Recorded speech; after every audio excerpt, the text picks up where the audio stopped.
Bismillahirrahmanirrahim. Assalamualaikum warahmatullahi wabarakatuh. Perkenalkan, nama saya Hadi Ahmad Papu, jurusan IPS Ekonomi semester 5. Di sini saya akan menjelaskan materi sejarah yang berjudul Perkembangan Pengaruh Barat pada Masa Kolonial di Indonesia.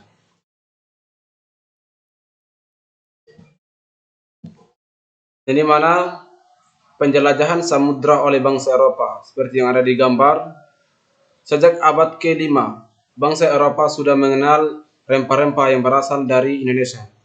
Pada awalnya hasil bumi dari Indonesia dan wilayah lainnya di Asia sampai ke Eropa melalui sistem perdagangan berantai oleh para pedagang India, Persia, dan Arab. Rempah-rempah di Indonesia dibawa menuju Teluk Persia dan Laut Merah. Selanjutnya, rempah-rempah tersebut diangkut melalui darat oleh para pedagang Persia dan Arab ke pelabuhan-pelabuhan di pantai Laut Tengah bagian timur seperti Iskandaria, Tirus, Sudan, dan Konstantinopel. Selanjutnya, ada pun faktor lain yang mendorong penjelajahan samudra. Pertama, bangsa Eropa berkeinginan untuk mendapatkan rempah-rempah dengan harga lebih murah. Dua, adanya kemajuan di bidang ilmu pengetahuan dan teknologi, seperti penemuan kompas yang dapat memperlancar penjelajahan samudra. Tiga, adanya keinginan untuk menyebarkan agama Kristen keluar benua Eropa. Empat, adanya keinginan untuk membuktikan pendapat bahwa bentuk bumi adalah bulat, seperti yang dikemukakan oleh Copernicus. 5. Semangat mencapai daerah baru juga didorong oleh semangat 3G. Yang dimaksud dengan 3G adalah gold, ekonomi, gospel, agama, dan glory, kemuliaan. Selanjutnya, munculnya kolonialisme dan imperialisme Barat Indonesia, seperti yang ada di gambar. Pertama, kedatangan bangsa Portugis ke Indonesia. Bangsa Portugis berhasil mencapai India pada tahun 1498 dan pada tahun 1511 Portugis berhasil menguasai Malaka.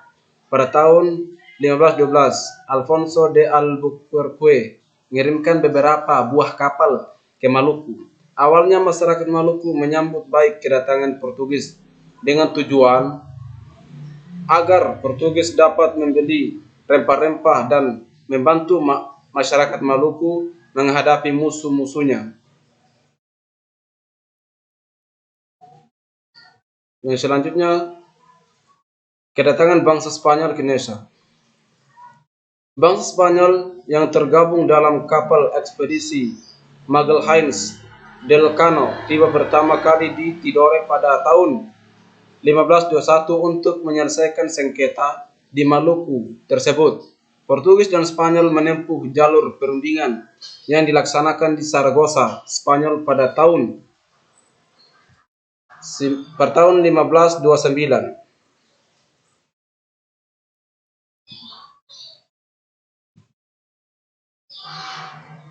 Yang ketiga, kedatangan bangsa Belanda ke Indonesia.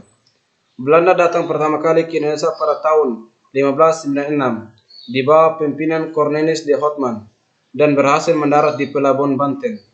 Namun, kedatangan Belanda diusir penduduk pesisir Banten karena mereka bersikap kasar dan sombong. Belanda datang lagi ke Indonesia dipimpin Jacob van Heck pada tahun 1598.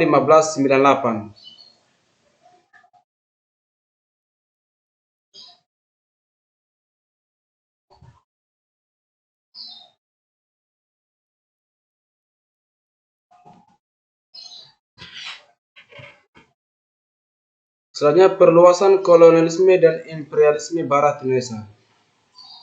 Seperti yang ada di gambar. Di sini sejarah kelahiran VOC Indonesia.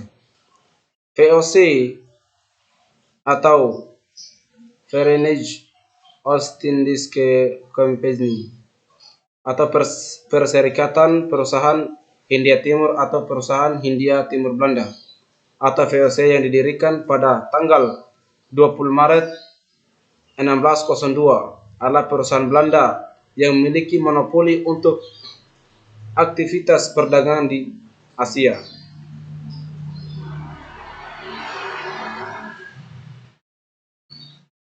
Kebijakan VOC yang diterapkan di Indonesia pertama menguasai pelabuhan-pelabuhan dan mendirikan benteng untuk melaksanakan monopoli perdagangan. Dua, melaksanakan politik divide et impera, memecah dan menguasai dalam rangka untuk menguasai kerajaan-kerajaan di Indonesia.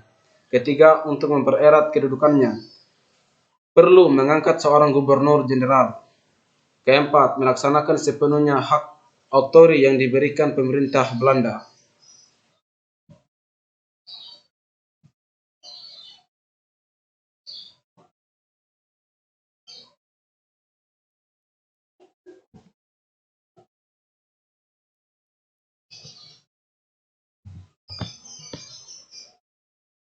Perlawanan rakyat Indonesia terhadap kolonialisme dan imperialisme. Pertama, perlawanan terhadap kekuasaan Portugis, di mana perlawanan Kesultanan Ternate, yang kedua perlawanan Kesultanan Aceh, yang ketiga perlawanan Demak.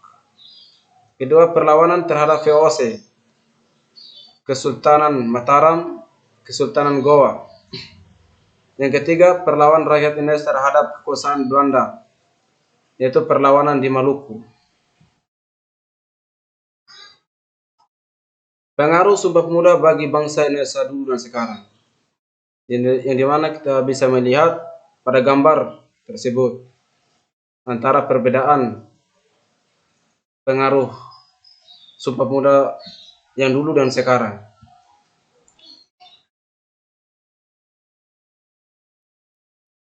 Sumpah Pemuda.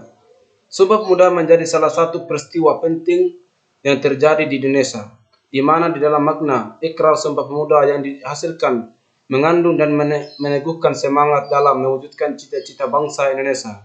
Selain itu, Sumpah Pemuda juga menjadi modal awal dalam terbentuknya suatu konsep negara Indonesia.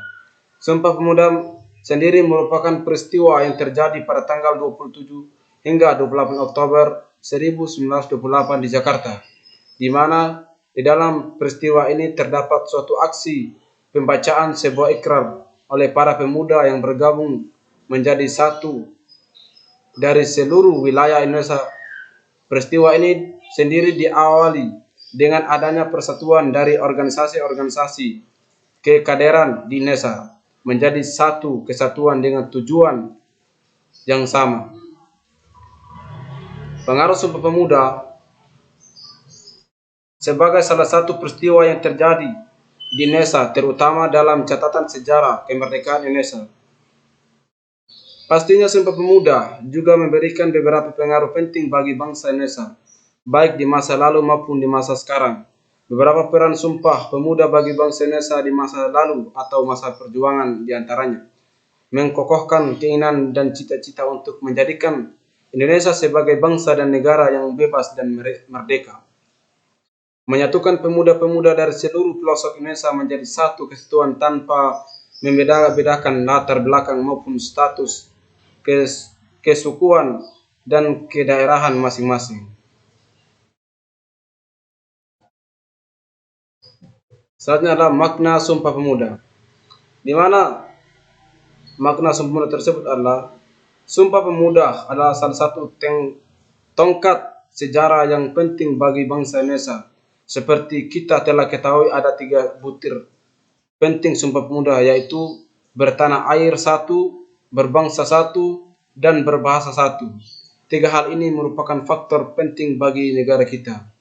Sumpah Pemuda merupakan bukti otentik bahwa pada tanggal 28 Oktober 1928 bangsa Indonesia dilahirkan.